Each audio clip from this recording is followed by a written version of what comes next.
at this Mercury Mariner 150 EFI motor. We're going to do a quick walk around and show you the parts that it has.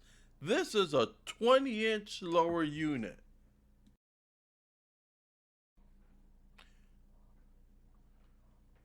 This is your model and serial number. And then this is your swivel bracket. Now we're going back up looking at the power head.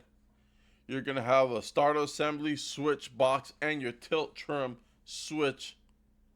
Now we're coming to your fuel filter base. Okay, now we're going towards the front of the motor. You're going to see their engine control unit, or your ECU.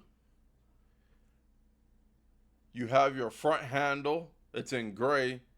They also come in black if you have the Mercury version of this motor. We're coming to the back side of the motor. You have your tilt trim relays and your harness, your coils, your cylinder head,